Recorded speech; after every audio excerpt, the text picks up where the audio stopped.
बहुत इंडिपेंडेंट रहता है।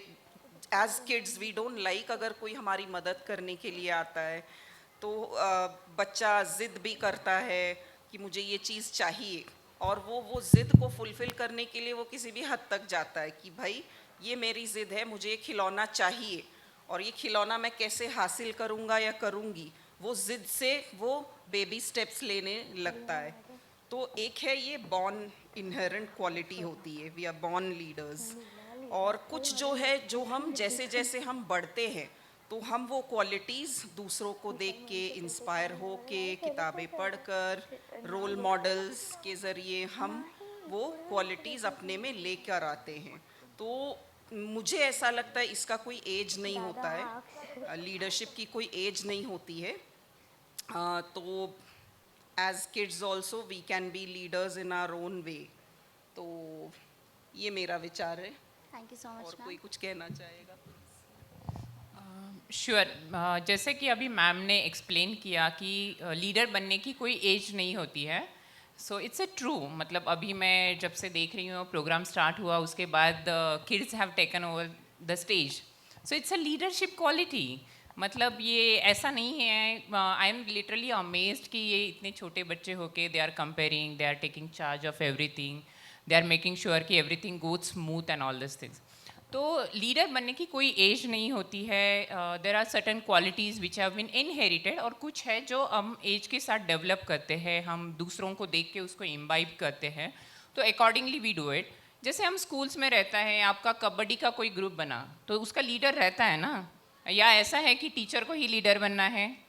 बिल्कुल नहीं है ना। आप जो किड्स का टीम होता है उसी में से एक लीडर बनता है। आपका जो स्कूल का क्लास होता है उसका मॉनिटर का कंसेप्ट होगा कि ये मॉनिटर है और ये सब चीज़ें हैं, तो वो क्या है, ये सब लीडरशिप का क्वालिटी है, या आप तभी से वो लीडरशिप को आप मतलब प्रैक्टिस कर रहे हो। तो अगर आपको if you want to be a leader and, तो आप में से एक क्वालिटी तो आपने ऑलरेडी मतलब इम्बाइब कर लिया है, वो है प्रॉब्लम सॉल्विंग। तो you all are here as a problem solver, तो congratulations to all of you. You all already accepting one quality of becoming a leader. कुछ और क्वालिटीज़ है जिनको मैं बताऊंगी, जैसे कि you should work on your communication skills, कि आपको कम्युनिकेशन स्किल डेवलप करना है so that you can be easily able to communicate your ideas, concept, way forward to others. तो ऐसे कुछ कुछ छोटे छोटे ट्रेड्स एंड क्वालिटीज़ है जिसको आपको डेवलप करना है, and then you will be successful leader in future. Thank you so much ma'am. Tanushree ma'am. मी म्हणेन लहान मुलं ही लहानपणापासूनच लीडर्स असतात, रादर आपण सगळेच. आणि हे जसं जसं मोठं होतं तसं तसं वेगवेगळ्या एज ग्रुपमध्ये दिसतं. आता आपल्या वर्गात सुद्धा काही मुलं असतात की आज टीचरचा मूड खराब आहे, बोलू नका, किंवा शांत बसा, किंवा काही भांडणं होत असतील तर एक कुणीतरी असतं की तो सोडवणारा असतो किंवा सोडवणारी असते. किंवा हे घरीसुद्धा कसं कळतं की लहान भावंड आहेत किंवा मोठी भावंड आहेत, काय करत असताना काय मागितलं की आपल्याला ते नेमकं मिळणार आहे हे कळतं. त्यामुळे हे जे आहे ना की लोक काय करतायत त्याप्रमाणे आपल्याला काय हवं आहे ते खूप छानपणे लहानपणी खूप समजते. आणि ही काय म्हणू, एक कुठेतरी ती उपजत समज आहे मुलांमध्ये. आणि आपल्याला जेव्हा आपण हळूहळू मोठे होतोय तेव्हा हे कसं डेव्हलप करता येईल ह्याच्यासाठी तुमचे टीचर्स आहेत, पालक आहेत, हे मदत करतायतच. पण हे कुठेतरी तो हट्ट नाही आहे ना, हे कुठेतरी बघावं लागतं आणि ह्याच्यासाठी मोठ्यांचं ऐकावं. सो मी म्हणेन की लीडर्स आहेत but they will be groomed by the adults who are around. आणि मग इट बिकम्स अ मोर काय म्हणू आपण as a whole person. So leadership ही एक क्वालिटी झाली, पण अजून बऱ्याचशा क्वालिटीज आहेत which make you a good human being. आणि आपण जेव्हा ते बघतो तेव्हा ह्या बाकी सगळ्या गोष्टी आपोआप येतात. Thank you so much ma'am. जब मैम बात कर रही थी मैंने देखा कि काफ़ी सारे बच्चे हाथ उठा रहे हैं। सो क्वेश्चन मैं ये पूछूंगी, अगर आप एक लीडर हो तो आप हाथ उठाइए, अगर आपको लगता है आप लीडर हो। सिर्फ इतना ही बस? हाँ, राइट, ब्रिलियंट। सो नाउ हम लोग सब हाथ नीचे रखेंगे, मैं और क्वेश्चंस पूछूंगी और हम देखेंगे कि हमारे पैनलिस्ट को उसके बारे में उनका थॉट्स क्या है, ठीक है? Moriam, do you want to start? Yeah. how does problem solving and critical thinking play out in your respective roles? Moriam, would you want to say that in Hindi for everybody else? Okay जो आप रोज़ रोज़ काम करते हो उसमें critical thinking और problem solving होती है क्या? ज़रूर होती है। कभी कभी हम समझ नहीं पाते कि हम जब कर रहे हैं, अपना रूटीन काम भी कर रहे हैं, तो कई दफ़े हमारे सामने ऐसी समस्याएं आ जाती है, तो हमें ऐसा लगता है ये रूटीन का हिस्सा है, लेकिन एक्चुअली हम वो समस्या को किस तरह से हैंडल करना ये भी सीख जाते हैं। और कई दफ़े ज़रूरी नहीं कि हम ही वो समस्या अपने एंड से ही सॉल्व कर रहे हैं, कुछ और लोग भी हमारी मदद करते हैं इसको समझने के लिए।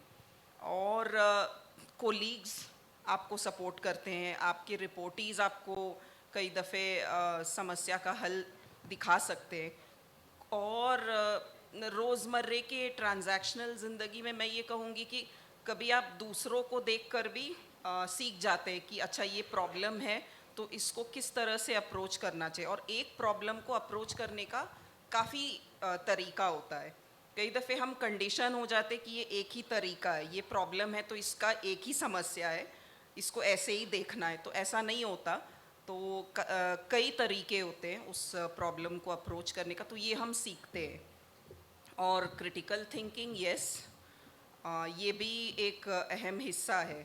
तो लीडरशिप के ये 2 क्रिटिकल पिलर्स है जो रोज़ के प्रैक्टिस में हम सीखते ही हैं, और इसका यूटिलाइजेशन भी होता है, इस्तेमाल होता है, एप्लीकेशन होता है, तो ये ज़रूरी है मेरे हिसाब से। और थिंकिंग में ऐसा होता है कई बार हमें सेल्फ रिफ्लेक्शन भी करना पड़ता है कि हम अपने अंदर क्या सोच रखते हैं, क्या एटीट्यूड होती है हमारी, क्या अप्रोच होती है। तो ऐसा नहीं होता कि जैसा हम सोचते हैं वही सही है, हो सकता है कि हम भी गलत हो और हमें मदद की ज़रूरत होती है। तो डेफिनेटली जितना ओपन हम रहेंगे for suggestions, feedback from various quarters या एंगल्स, तो उतना हम ग्रूम हो जाते हैं और उतना हम जैसा स्पॉन्ज होता है वो उसमें बहुत कैपेसिटी होती है टू एसिमिलेट जो भी वो कभी ये नहीं कहता कि मुझे मत दो। Suggestions, feedback are welcome and then that helps you grow. तो ये मेरा विचार है। Thank you.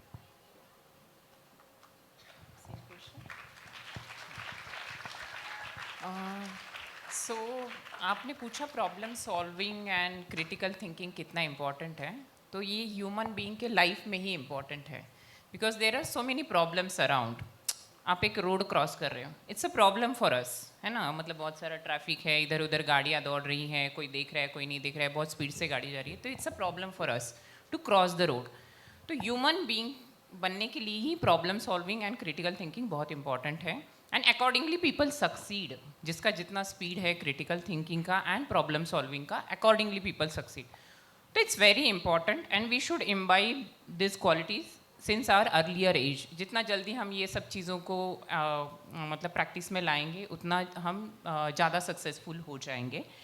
And being a leader, problem solving बहुत इंपॉर्टेंट होता है, because you have a team which is working for you and they come up with so many problems to you. आपने उनको एक टास्क दे दिया कि आपको ये करना है, so first of all they will come up with lots of problems कि अरे ये करने के लिए ये सारे प्रॉब्लम्स है, and if you don't have answers तो आप उनको कन्विंस नहीं कर पाओगे कि ये कैसे करना है ना। आपने बता दिया ये इसको करना है। If they are putting so many issues in front of you, you should have answers to them, तभी वो कन्विंस हो जाएंगे कि अच्छा मुझे ये करना है और मुझे इस तरीके से ये करना है, I have a solution for this. And critical thinking तो हर किसी के पास होता है, everybody applies it at different point of time, but critical thinking ऐसा कुछ नहीं है कि some people have it, some people don't have it. Everybody has the power of critical thinking, but the percentage of application is depends on person to person and उनके role पे भी depend होता है. So that's.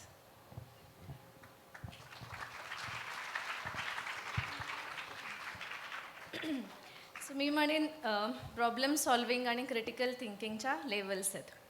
सो एखादा problem आहे ज्याला खूप immediate response लागतो, म्हणजे कुणाचं तरी म्हणजे काहीतरी भाजलं आहे फॉर एक्झाम्पल, किंवा कोणाचं तरी बोट अडकलं आहे कुठेतरी, तर ते पटकन ॲड्रेस करणं इम्पॉर्टंट होतं. म्हणजे ते त्याच्यातून त्या व्यक्तीला समजा त्रास होतो आहे तर त्यांना त्या क्षणात त्याच्यातून बाहेर काढणं इम्पॉर्टंट होतं. सो हा एक एलिमेंट झाला which needs a immediate response. दुसरं असतं की एक काही सेट प्रोसेसेस आहेत, त्याच्यामध्ये समजा काही इश्यू आला, त्याच्यामध्ये काही प्रॉब्लेम आला तर काय करायचं. आणि तिसरा प्रकार असा आहे की खूपदा जेव्हा तुम्ही रेडी आन्सर्स देता तेव्हा मग लोक तुमच्याकडे प्रॉब्लेमच घेऊन येतात फक्त. सो युजली काय करावं लागतं की जे क्रिटिकल आहे की जे नाही समजत आहे, परत प्रश्न विचारायचा की तुला काय वाटतं काय करायला हवं, किंवा तुला काय वाटतं की काय असायला हवं, तू माझ्या ठिकाणी असशील किंवा तर तू काय करशील. आणि मग खूपदा बघितलं म्हणजे आता मी बऱ्याचशा बाकी शाळांमध्ये सुद्धा जेव्हा काम करते, रेडी आन्सर्स मुलांना आवडतात की पुस्तकातून ह्या लाईनपासून ह्या लाईनपर्यंत हे उत्तर आहे हे आवडतं, पण ते खरंच समजलं आहे का नाही हे मग कळत नाही. आणि इथे जेव्हा आहे ना की तुला काय वाटतं की हा मुळात प्रॉब्लेमच कशामुळे आहे, की इथपासून जेव्हा आपण परत मुलांनाच विचारतो आणि इथे ना मुलांची क्रिएटिव्हिटी प्रचंड तुफान असते. म्हणजे जे उत्तर मला माहिती आहे स्वतःला किंवा काही टीचर्सना सुद्धा जे माहिती असतं, पण हेच जेव्हा आम्ही मुलांना विचारतो ना तुला काय वाटतं, आता काय वाटतं, मग काय होणार, त्याचं काय होणार, त्याच्यानंतर जे काय म्हणतो जे गिअर पडतात ना मुलांच्या डोक्यातले, ते खूप भन्नाट सोल्युशन्स देतात आपल्याला. आणि कधी कधी अरे हो हे तर लक्षातच नाही आलं, अरे हो, किंवा आईंगवाल्या खूपदा सिच्युएशन्स होतात. सो हे जे प्रॉब्लेम सॉल्विंग क्रिटिकल थिंकिंग जे आहे ना, ह्याला तुम्ही जितकं खाद्य द्याल, जितकं खत द्याल, तितकं ते डेव्हलप होतं. आणि ह्यानी होतं काय की एखादा प्रॉब्लेम आला तर त्यांनी असं काय म्हणतो आपण गोंधळून जायला होत नाही नंतर. आणि हे तुम्ही म्हणजे आपल्या सगळेच दैनंदिन जीवनात सुद्धा करतच असतो की पाणी नाही आलं किंवा आज नळ बंदच होत नाही आहे किंवा ती बारीक धार लागती आहे. खूप छोट्या गोष्टी आहेत, पण ह्या मग तुम्ही बघत असाल की आई किंवा वडील एक नाडी लावतात नळाला, किंवा बाकी काही असेल तर एक आपल्याकडे तो जो कॉन्सेप्ट आहे ना जुगाडवाला, तो खूप इनहेरंटली आपल्या सिस्टममध्ये आहे. आणि हे जेव्हा आपण इंडिव्हिज्युअल लेवलला सुद्धा जेव्हा बघतो आणि ते काय म्हणू आपण आत्मसात करायचा प्रयत्न करतो, ही क्वालिटी आहे आणि ती डेव्हलप होत राहते. आणि आता जे तुम्ही जे काही प्रोजेक्ट्स करतायत ह्याच्यामध्ये तर तुम्हाला त्याचं काय म्हणू ते इम्प्लिमेंट करायचा पण खूप छान स्कोप आहे. सो मी म्हणेन की हे कंटिन्यू होत राहतं, त्याची डिग्री बदलत जाते फक्त. आणि जेव्हा मी माझ्या टीममध्ये हे बघते, सो टिपिकली मी आन्सर्स देत नाही. सो काय वाटतं, what do you think, what do you think should be done. आणि एक एम असा असतो की जो प्रॉब्लेम आत्ता आहे तो परत नाही आला पाहिजे जसा आहे तसा, त्याचं काहीतरी वेगळं काय म्हणू वेगळा एलिमेंट असेल तो. पण यू देन मेक शुअर की you are solving it once for all, आणि then you move on to the complexities. म्हणजे तो अजून अवघड झाला तर काय, अजून हे आलं तर काय, ह्या गोष्टी. Thank you so much ma'am. So ma'am, आप सबने बोला कि problem solving and critical thinking हमारे आपके रोल्स में कैसे दिखता है, राइट? हमारे काफ़ी बच्चों ने आज प्रोजेक्ट्स भी प्रेजेंट किए. तो अगर कोई एक स्टूडेंट है जो हमारे साथ शेयर कर सकता है कि उन्होंने प्रॉब्लम सॉल्विंग को अपने आसपास कैसे देखा एंड उन्होंने कैसे सॉल्व किया. वॉल्टियर्स, आपके पास माइक भी है, please pick one student and we can hear from them.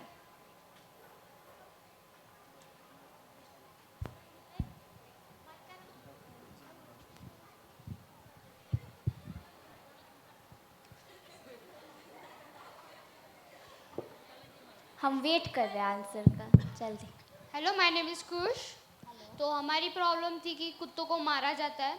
तो मेरे ठीक सामने एक स्ट्रीट डॉग था. तो उसको मैंने एक टाइम पे गैलरी से देखा कि उसे लोग मार रहे हैं, उसको मार के जा रहे हैं लोग. उसके ऊपर कोई कोई तो थूक भी रहा था, लेकिन बहुत वियर्ड लगा मेरे को. तो उसके बारे में हमने सोचा और फिर उसके बाद हमने bark box the smart food dispenser बनाया. Thank you. Thank you so much. Right, so different ways में डिफरेंट तरीके से सॉल्व करते हैं. Now my last question to you is, अभी हम लोग बच्चों को ट्राई कर रहे हैं कि उनके अंदर जो आप जैसे आपने बोला क्रिटिकल थिंकिंग क्रिएटिविटी के स्किल्स है उनको कैसे और निखार के ला सके।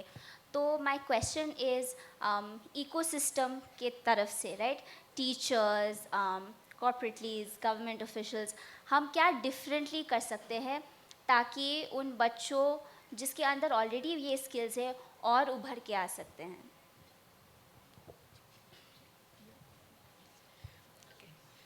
So, what I personally think is, one is of course giving the infrastructure कि जो भी जहाँ पे भी necessary है available है, but मुझे ये भी लगता है कि बच्चों को बोर होने देना चाहिए. So, continuously keeping them engaged is also not a solution. उनको खाली रखो थोड़ा उनका दिमाग इधर उधर भटकने दो, then they'll try to formulate something and then they'll come to a solution. Because typically होता ये है ना कि since we know few things, it's a natural urge कि अरे ये करो ना हो जाता है, ये करो ना directly ये हो जाता है.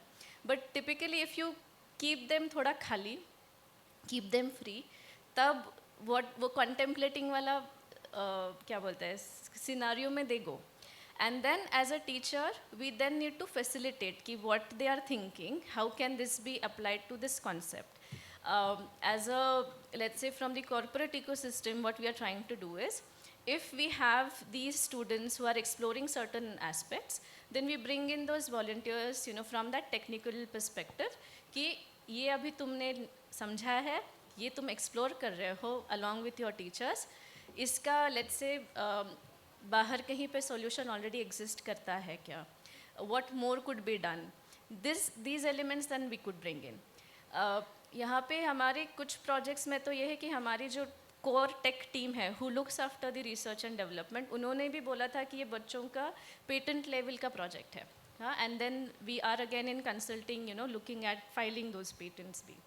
So then this becomes that, so typically if you give कि ये kit है, ये assemble करो, that won't give you the क्या बोलते हैं जो आ सकता है ना सोना from the students, the gold, the hidden gold, the hidden diamonds. It will come when you keep them free on the minds. Thank you so much, ma'am. या सो मुझे भी ऐसा लगता है कि you just sometimes kids are kids, we must just let them be. उनको जज ना करे, एक तो जज ना करे, हर बच्चे में ये काबिलियत है, कैपेबिलिटी है और हर बच्चा अच्छा कर सकता है. तो अगर हम लोग ये मोटिवेशन उनको दे दे और उसी के साथ जवाबदारी, छोटी छोटी जवाबदारियाँ देना शुरू करें. जैसे ठीक है ये बुक्स इस तरह से लगे हुए हैं, ज़रा इसको ठीक कर दो, यहाँ पे थोड़ी सी ये डर्ट दिख रही है, उसको हम कैसे क्लीन कर सकते हैं. And encourage them to come with those solutions कि आज क्लासरूम अच्छा नहीं लग रहा है, हम इसको इंटरेस्टिंग और कैसे बना सकते हैं. This way of teaching maybe is not reaching to the intended kid. हम अपना तरीका कैसे बदल सकते हैं और क्या कर सकते हैं जिससे कि हर बच्चा समझ जाए. peer led learning को introduce कर सकते हैं कि some students who are maybe who understand faster, better, they can help others who are slow learners. So इस तरह से हम we can bring inclusivity और we'll ensure कि no child is left out in class. तो हर बच्चा capable है, हर बच्चा leader बन सकता है और वो अपने स्तर पे बन सकता है, कुछ ना कुछ वो करने की क्षमता रखता है. और उसको अगर encourage किया जाए as parents, teachers, as workers, just as observers, अगर हम ये कर सकेंगे तो I think children are our future, so they deserve that leadership and we should just support and encourage them to reach where they are. So I will start from where ma'am left. Actually, every kid have some capabilities. सबके में एक जैसा capacity नहीं है कि सब एकदम topper बनेंगे स्कूल में या फिर सब एकदम स्पोर्ट पर्सन ही बनेंगे. सबका अलग अलग कैपेसिटी है. सो हमारा जो ट्रेडिशनल एजुकेशन सिस्टम था ना, उसमें बहुत ज़्यादा एजुकेशन पे मतलब who is topping in education उसी को ज़्यादा मतलब इंस्पिरेशन मिलता था या फिर उसी को एनकरेजमेंट मिलता था. टीचर का चहीता बंदा भी वही है या बंदी वही है जो स्कूल में टॉप करता है. और एकदम डिसिप्लिन है, उनकी हाँ में हाँ मिलाता है, ऐसे था. बट अभी काफ़ी चेंज हुआ है. Now we have a holistic approach कि हर बच्चे का अलग अलग कैपेसिटी है, उसका अपना अपना एरिया है जिसमें उसको इंटरेस्ट है, एंड अकॉर्डिंगली फिर बच्चे उस पर्टिकुलर फील्ड में आगे जाएंगे. अब पहले इतना एक्सपोजर भी नहीं था, इंफॉर्मेशन अवेलेबल भी नहीं था. अभी तो now the world have become very small after the introduction of all this technologies. तो अभी दुनिया इतनी छोटी बनी है, हमें सारा एक्सपोजर है, बच्चों के पास बहुत सारा इंफॉर्मेशन अवेलेबल है. बट उसका फ्लिप साइड ये है कि बहुत सारा प्रेशर उसी के साथ आया है कि I want to become best in everything. मतलब बच्चे को डांस भी करना है, उसको स्पोर्ट्स में भी आगे जाना है, उसको मार्क्स भी अच्छे लेके आना है, और इतना कंपटीशन है. So I would urge all the stakeholders who are there in the ecosystem of this students कि जो स्टूडेंट्स को आगे लेके जाने के लिए है, तो वो बॉर्न उनमें जो कैपेसिटी है उसको हमें बस एनकरेज करते रहना है. Let them choose what they want. हमें चूज करके उसको पकड़ाना नहीं है, देख तू ना बहुत अच्छा रनिंग करता है तो तू उसको बस भागना है, ऐसे नहीं करना है. Let them choose what they want. You can provide them information, इसके प्रोज ये है, कॉन्स ये है. Now you choose what ever is your interest, और इसका आपको अपॉर्चुनिटी क्या है. लेट्स से अगर किसी बच्चे ने इकोनॉमिक्स सेलेक्ट किया या किसी बच्चे ने फिजिक्स सेलेक्ट किया है, तो we can provide them the information कि ये आगे का अपॉर्चुनिटीज़ हैं. लेट हिम थिंक कि क्या करना है क्या नहीं करना है. Let them choose what they want. अभी हमारा गवर्नमेंट अथॉरिटीज़ और ये सब अलाइंड है to develop holistic approach of our education. So many changes have been done. बहुत सारे vocational courses have been added जो नहीं थे पहले, अवेलेबल नहीं थे. So many things have been added. So I would say कि we are already prepared for all this things. Now let the kids choose what they exactly want, and accordingly they will get developed. Thank you so much ma'am. With that हम अपने panel discussion के and पे आ गए हैं. Time flies. मोरियम, while we close, आपको panelist को कुछ बोलना है, उन्होंने क्या शेयर किया, what did you like? Okay ma'am, आपको पूरे इवेंट में क्या अच्छा लगा? जो एग्जीबिशन है नीचे वो सबसे अच्छा लगा. जो आप लोगों ने प्रॉब्लम स्टेटमेंट लिखे हैं और उसका सोल्यूशन भी लिखा है. So the problem that has been chosen by kids are really good. That I really liked. मेरे लिए इट वाज वो चाइल्ड का इन्वॉल्वमेंट राइट फ्रॉम स्टार्ट. जैसे हमने एंट्री ली तो I was led by a kid, और वो बच्ची मेरे साथ ही थी पूरा.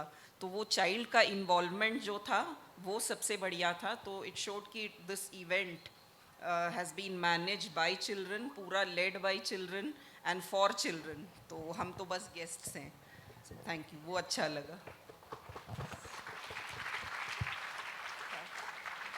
सो अब तक मैंने सिर्फ 10 स्टॉल्स देखे एंड ये इवेंट, तो अब तक तो सब कुछ अच्छा है. एंड आई से पिक्चर अभी बाकी है, तो बाकी का बाद में. Thank you so much ma'am. With that सब लोग एक 1 round of applause please for our panelist, and thank you so much हमें इतने प्यार से सुनने के लिए. Thank you.